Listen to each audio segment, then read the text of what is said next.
کا یہ آج کا دن، آج کا جمعۃ الوداع کا دن انتہائی قیمتی ہے۔ اللہ ذوالجلال والاکرام سے دعا کر لیجئے گڑ گڑا کے، کیا پتہ نہ جانے اگلے رمضان المبارک کس کو نصیب ہو کس کو نہیں نصیب ہو۔ اس لیے جتنا استفادہ ہو سکتا ہے، جتنی دعا کی جا سکتی ہے اللہ ذوالجلال والاکرام سے کر دیجئے۔ اور اس کے علاوہ رات کے آخری پہر اللہ سے ضرور دعا کیا کرے۔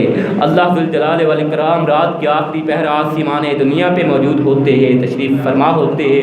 ساتویں آسمان سے عرش معلیٰ سے اللہ ذوالجلال والاکرام رات کے آخری پہر آسمان دنیا پہ تشریف لے آتے ہیں۔ اس وقت اللہ ذوالجلال والاکرام اپنے بندوں کی دعا قبول فرماتے ہیں۔ اس وقت اللہ سے دعا مانگی، اللہ ضرور عطا کرنے والے ہیں۔ پھر نماز سے پہلے، نماز کے بعد، پھر اذان کے بعد، اذان اور اقامت کے درمیان، اور پھر روزے کی حالت میں پھر والدین سے دعا کروائیے۔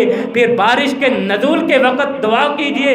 حضرات ان اوقات میں اللہ ذوالجلال والاکرام دعاؤں کو ضرور قبول کرنے والا ہے۔ اور دعاؤں کی قبولیت کے 3 مراحل ہیں۔ آخری بات، دعاؤں کی قبولیت کے 3 مراحل ہیں۔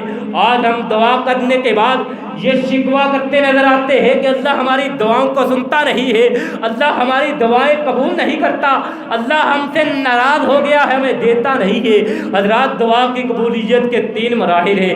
پیارے پیغمبر علیہ الصلوۃ والسلام نے ارشاد فرمایا، حضرت ابو سعید الخدری رضی اللہ تعالی عنہ بیان فرماتے ہیں، الدعاء ما من مسلم یدعو لیس بعصم ولا بقطیۃ رحم، ما من مسلم یدعو لیس بعصم ولا بقطیۃ رحم، کہ مسلمان جب بھی اللہ سے دعا کرتا ہے، شرط یہ ہے کہ کوئی گناہ نہ کیا ہو اور نہ ہی اس نے قطع رحمی کی ہو۔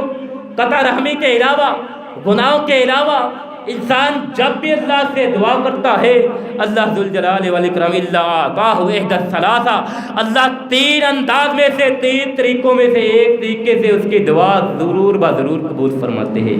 یعنی دعا کی قبولیت کے 3 طریقے ہیں۔ پہلا طریقہ اما ان یجل لہ دعوت، اما ان یجل لہ دعوتہ، کہ جیسے ہی اس نے دعا کی اللہ ذوالجلال والاکرام فوری عطا فرما دیتے ہیں، فوری قبول کر لیتے ہیں۔ پہلا انداز دعا کی قبولیت کا، انسان دعا کرتا ہے قبول ہو جاتی ہے۔ آپ نے لوگوں کو کہتے سنا ہوگا، وقت قبولیت تھا، مانگا ہے اللہ نے عطا کر دیا، کاش کچھ اور مانگ لیا ہوتا اللہ وہ بھی عطا کر دیتا۔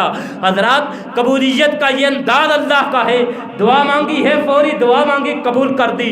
اور دوسرا انداز وَإِمَّا أَن يَدْفَعَ عَنْهُ مِنَ السُّوءِ وَمِثْلَهَا، دوسرا انداز یہ ہے کہ جو مانگا ہے وہ تو نہیں عطا کیا، لیکن اس کے بدلے میں اللہ ذوالجلال والاکرام نے اس پہ آنے والی کوئی مصیبت اللہ ذوالجلال والاکرام نے وہ ٹال دی ہے، کوئی مصیبت کوئی بلا اس سے ٹال دی ہے، وہ جو اس نے مانگا ہے وہ تو نہیں عطا کیا، لیکن اس دعا کی بدولت اللہ نے اس کو آنے والی اس مصیبت سے نجات دلا دی ہے۔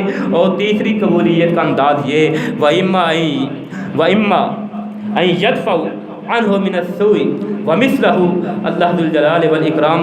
اور تیسرا انداز وَأَمَّا يَدَّخِرُ لَهُ فِي الْآخِرَةِ، وَأَمَّا يَدَّخِرُ لَهُ فِي الْآخِرَةِ۔ تیسرا دعا کی قبولیت کا انداز یہ ہے کہ اللہ ذوالجلال والاکرام وہ دعا کو انسان کے آخرت کے لیے ذخیرہ بنا لیتے ہیں۔ جب انسان کو ایک ایک نیکی کی ضرورت ہوگی، اس وقت اللہ ذوالجلال والاکرام انسان کی کی ہوئی دعا کا اجر اسے نیکیوں کی صورت میں عطا فرمائے گے۔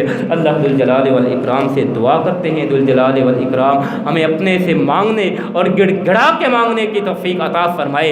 ذوالجلال والاکرام سے دعا کرتے ہیں، ذوالجلال والاکرام رمضان المبارک کے جو لمحات جو ایام رہ گئے ہیں، ان سے کما حق ہوئی استفادہ کرنے کی توفیق عطا فرمائے۔ وآخر دعوانا ان الحمد للہ رب العالمین۔